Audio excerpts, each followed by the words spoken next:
Hello everyone, and welcome to another game of World of Warships. Today's replay is from Huddy, and he's in the Minotaur, a tier 10 British cruiser. He is on the map Crash Zone Alpha, in a 4-point domination game. So, very mild tier 10 battle, not too many tier 10s around, no carrier. And well, he is actually in a Raider Minotaur.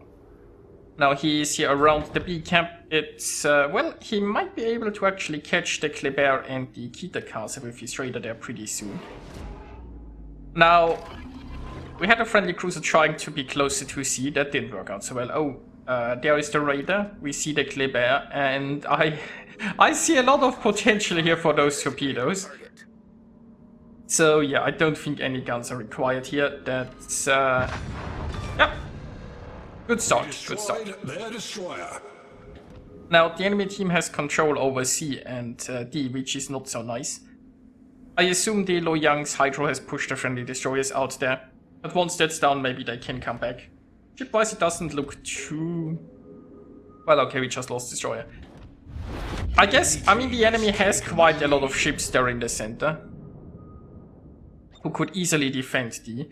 The friendly ships are a little bit... all over the place, I guess. Now, RPF still pointing this way. Not surprisingly, the Kita is still around here somewhere.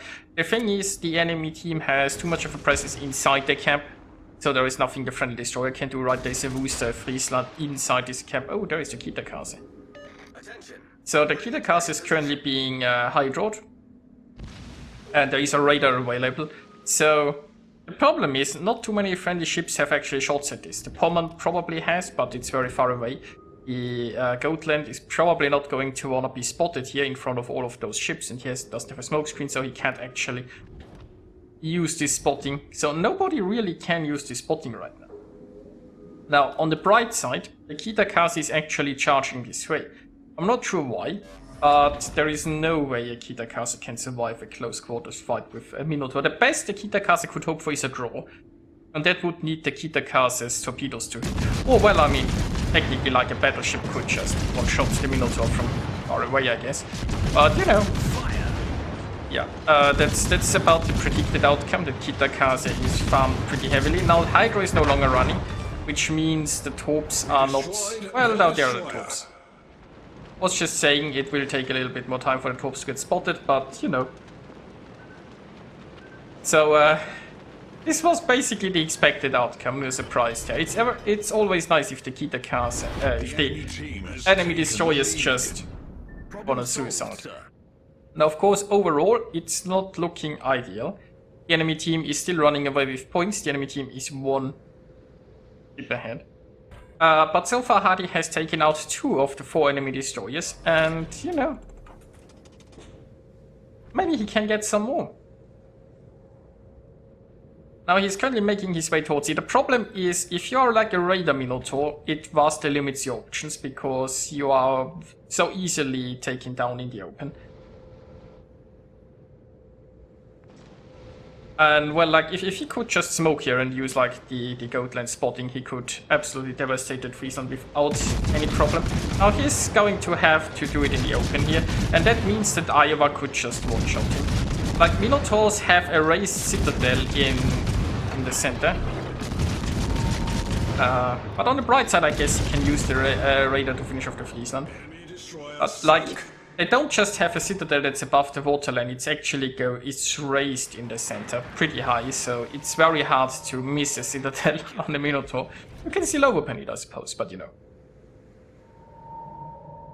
So, it's 3 of 4 destroyers taken out, and he is going to go into concealment here because, you know, the only reason he showed himself was to take down the destroyer.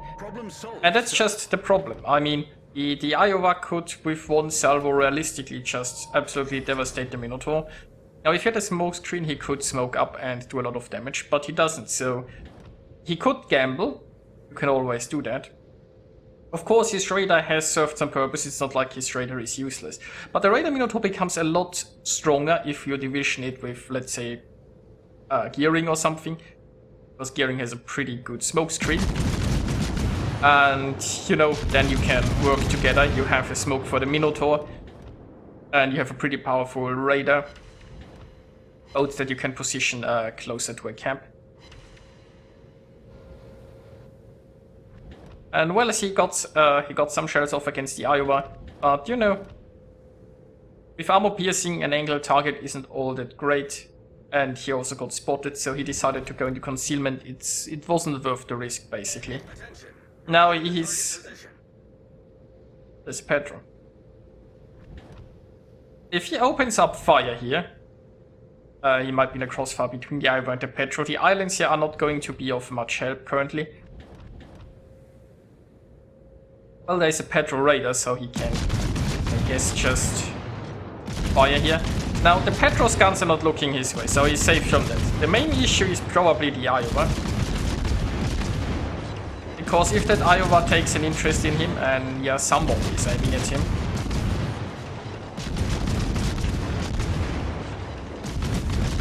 Pedro's gun's still not looking this way, so he can also show broadside to that Pedro.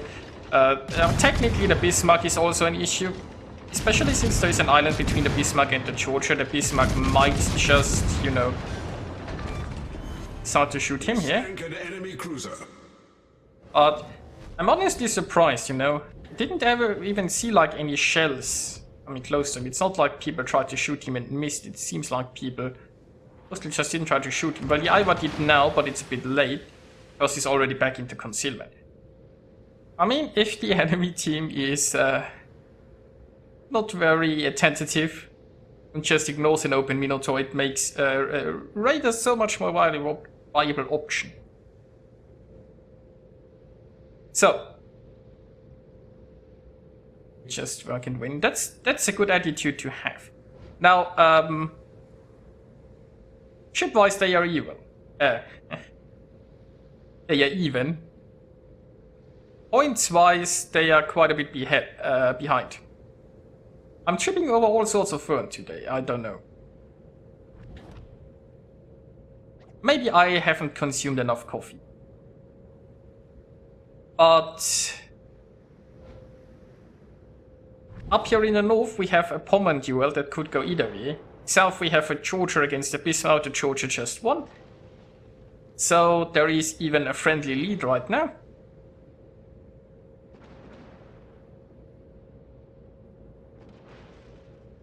The thing is, this Iowa is kinda alone. I mean, obviously friendly forces are coming this way. The Georgia here, he just like concluded his fight with a Bismarck. So it's not like he wasn't doing anything down there. But it will take him a while to reach the north.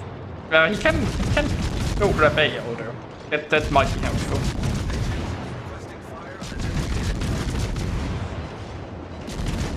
Meanwhile, Paddy has found a little island that he can use, and he can get some pew-pew in against the Kansas.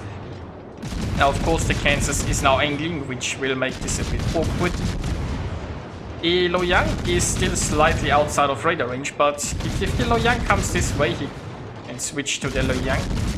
And is the Loyang getting closer? Doesn't look like it, but also it's not needed. The Loyang is open water gunboating. Probably not a good choice. Probably not the right choice there for the Loyang. So it's 3 versus 3. The biggest issue is really just the enemy points lead here. Although, like the friendlies still have a destroyer, and the destroyer is spotting for our Minnow. The Minnow is safe and well, okay, there's a plane. But I mean, this plane won't be that big of a deal, I hope.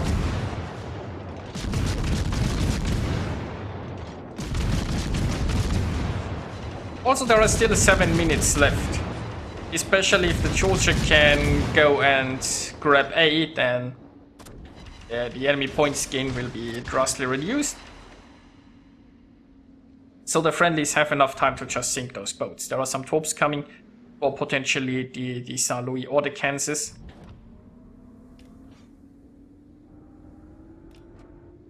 Wait, are those two just, you know, is the St. Louis blocking the Kansas? That would be a shame, because then the Kansas can't sail into those torps. Now, of course, you'll have another destroyer who... Well, I mean, I don't see it yet. There are the torps. I mean, a Kansas isn't a very fast ship, although it turns reasonably well, I suppose.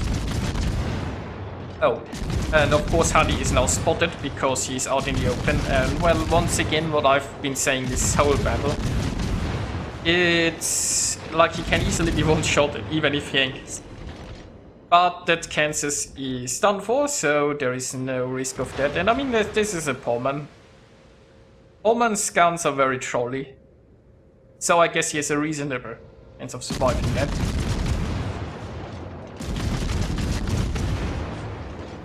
Now, Minotaur once again showing his insane angles. He can actually lob shells over that island. And there goes the Saint-Louis. Meanwhile, the Charger is just down there capping A. Points-wise, the friendlies are catching up. And considering that they are now contesting the enemy caps, I mean, in 5 minutes, the friendlies would have some points.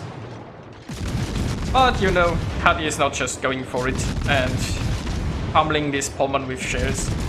I guess he's decided that a Pullman's guns aren't all that scary at 15 kilometers.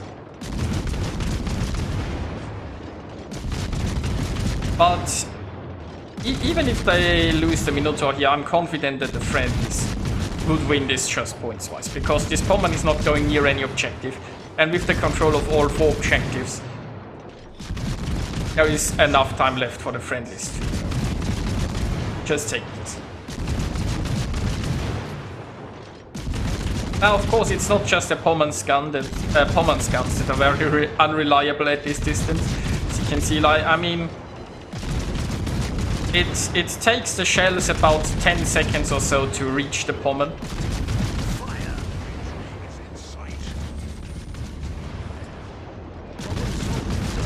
And you know that Pullman is maneuvering a bit, so...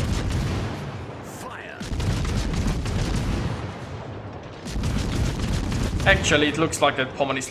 Like, I mean, if I were this Pullman, I would be charging in as fast as I can. But, like, the biggest chance the Pullman has is, for one, being in close quarters so that the guns are less unreliable. And also secondaries, right? Pullman secondaries can shred a Minotaur, technically. But first, you gotta be in secondary range. Of course, it's possible that this is a non-secondary Pullman, which would be rather awkward. Because that's the only great thing about the Pullman. Well, I mean, that's the combination of, like, tanky hull, hydro torpedoes and so on, you know. But there you go. The Pullman's basically down, and that's a win. Well, that brings us to the results. Hadi earned himself 2,416 base experience, and... well, nicely done. He also, by the way, sank 4 of 4 enemy destroyers. I mean, not all his doing. Obviously, some of them he just applied the finishing touch, but, you know, well done. He achieved a Confederate and a Kraken and scored about 160,000 points of damage and sunk 7 enemies. So yeah, I hope you guys enjoyed watching this, and I'll see you next time.